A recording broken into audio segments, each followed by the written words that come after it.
Hello class, here we are looking at some materials for the magazine publishing component for this class.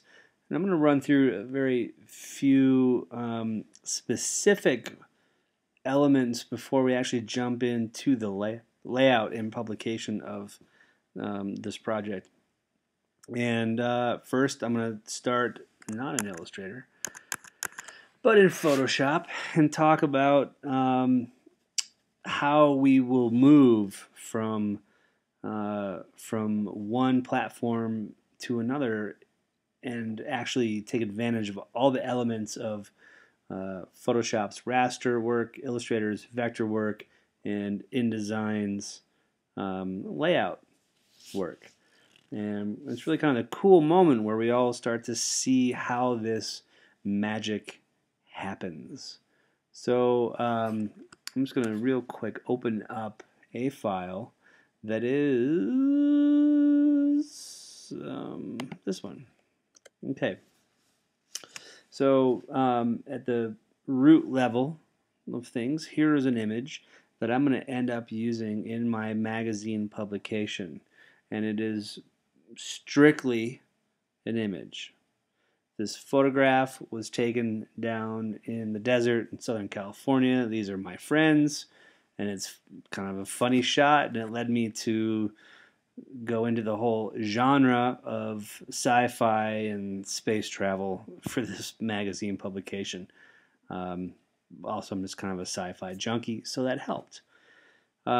So this image will be used in my magazine publication, and a few things we need to talk about from a Photoshop perspective here is that we need to clarify and identify our color mode and our resolution and dimensions.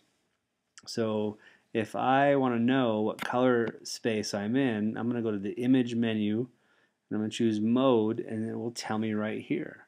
And it lists the different color modes that this picture could actually be a part of, and it tells me with a check mark that I am in CMYK.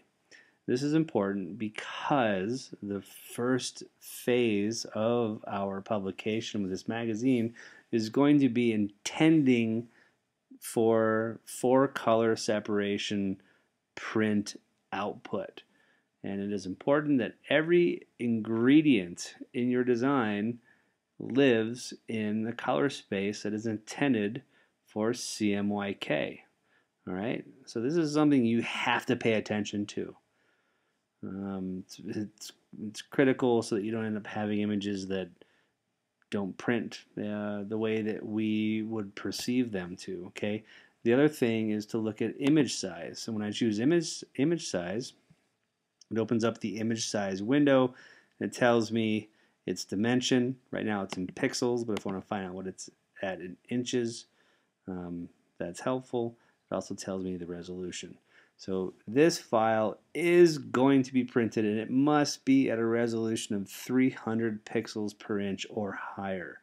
I'm also looking at the dimensions, the actual physical size of this, to make sure that it will actually fit in my document. My document that I'm going to set up is going to be an 8.5 by 11 page document.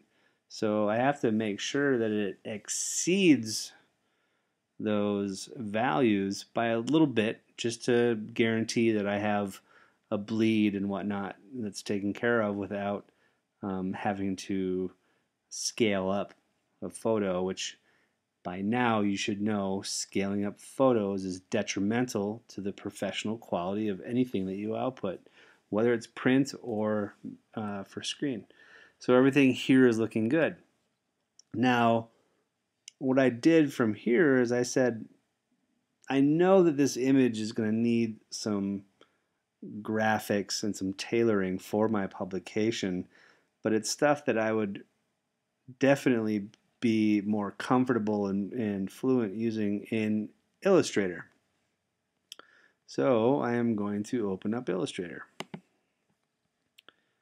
And here is a page set up that I made, knowing that it's going to be inserted in a page for my document, my magazine, but I don't want the whole thing, and I wanted to include sort of an exciting angle, a slice of this photo instead of the whole thing as a block. This angle, the diagonal line, creates action and energy that is different than if it was just a regular rectangle. So I brought it into Illustrator knowing that I wanted to not only sort of cut it out at that angle, but I also wanted to include a few color bars. So I have a few layers that have colors that are sampled out of the photo. This red is kind of sampled from the helmet, and this blue is sampled from the denim and the jeans. Okay, and then I also wanted to have them be sort of locked into some sort of like eye contact. So I used just a simple line tool and got into the dashed qualities of it and a few other attributes. If we look at it, there we go. It's a 2-point stroke. It has a round cap, so each little dashed line is rounded instead of being square. And then I set up the dashed line to be a 2-point dash with an 8-point gap. And there you have the product of that. It's this awesome little dashed line going from eye to eye, and it makes us feel like they're locked into a moment. And the article that I'm creating is, you know, it's all BS, but I'm talking about self-defense and combat in intergalactic repopulation. So here is the file in Illustrator, and I used Illustrator in this moment just because there were a few vector moments and elements that I wanted to include, and I just felt like it was a better platform to work here than in something like Photoshop or try to recreate this in InDesign. So the rest of this is all transparent, which means when I actually bring it into InDesign, all I'm going to get is this really sort of interesting sloped graphic element, and I'll be able to insert it in a page. Okay, now the other thing that I want to look at is something that's going to be on the back page of my document, which is an advertisement. And my advertisement has some photographic work and some layout work, but also has a logo. So here is the logo that I made for this advertisement called Jumpship Industries. And it's, you know, this is a series of paths that I actually did take time to make sure that they were symmetrical, and, you know, the Beziers and whatnot were consistent on both sides. You know, this is kind of going back to logo design time in that session, but if you think about this image broken down, it's a ship, and it has, like, you know, fire kind of ripping off of it as if it's going through an atmosphere re-entry, or maybe if it's generating power. And it definitely has the arrowhead shape, which gives us this sensation of forward movement. And then I just used some typography to create the actual company name down here called Jumpship Industries. Jumpship kind of will play into the whole idea of this magazine article that I'm getting into. So there is Illustrator work, and this is something that we're all familiar with as far as how to create this. And when we think about the progress through raster, vector, and then publishing, you know, this kind of makes sense. The last thing we'll look at, I'm going to go back to Photoshop, and we will take a peek at this advertisement on the back page of my magazine. And I just want to sort of remind you guys about how awesome compositing is in Photoshop for things that are, photorealistic. This is several different layers of, well, that one doesn't really make any sense because I'm not using it, but here's the Earth, and then on top of the Earth I added space, so we have this transition of atmosphere into stars, and it's not perfect. I, I got close enough and was happy with it, but I would definitely see some more stars in this area here.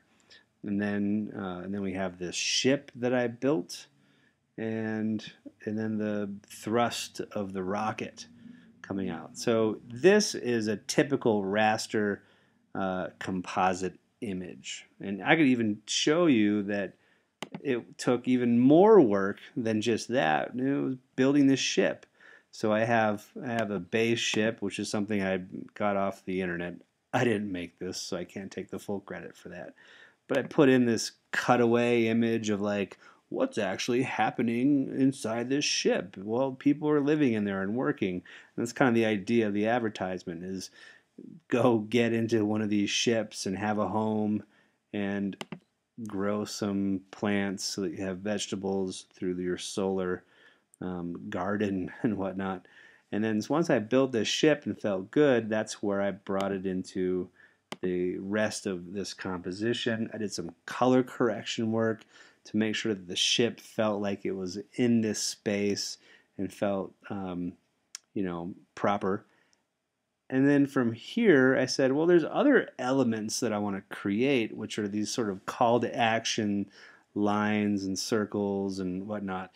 And I definitely know that Illustrator is a master for that kind of call to action. So if I go back to Illustrator now and look at my travel ad, we see that there are a few additions in this image that we didn't see in Photoshop. And those are these sort of concentric circles and elements that are kind of emanating out of the cabin of this ship. And then there are a few little lines kind of shooting off here and there, north, south, and west. And these are all vector graphics that I knew I could bang out very effectively in Illustrator because that's what it's built for. It's that kind of stuff. If we zoom in and look at what this vector graphic actually consists of, there are big rings and little rings, and they're sort of dissected and built into this kind of moving, you can see here, radial elements. There's even a little guy in the middle here, and some of the stuff doesn't really show up, but it's more about the energy of this. So that was the second step of taking raster images and then now using Illustrator for its vector work and then applying it to my publication. We'll look real quick at the publication itself in InDesign, where I have my graphic from the battle here, and this is all Illustrator's work. And then we get to the back page, which is the advertisement, and we have the wonderful raster imagery that comes from Photoshop, the vector enhancements which come from Illustrator, okay, the logo which also comes from Illustrator, and then from that point on I'm just doing simple layout work in InDesign. So I wanted this to be a sort of a time for you to say, okay, I've got these tools and I have expertise in these various areas, and I'm now going to let them collide and really work to my advantage so that I end up with a publication or product that is far beyond just the limitations that one program can offer. And that is where we excel and stand out above other digital artists is when we make these connections and really use their advantages to our advantage. Okay, cool. So the next movie is going to be about how did I make this magazine. We'll talk about layout, styles, um, placing, text wraps, and etc. So there you have it.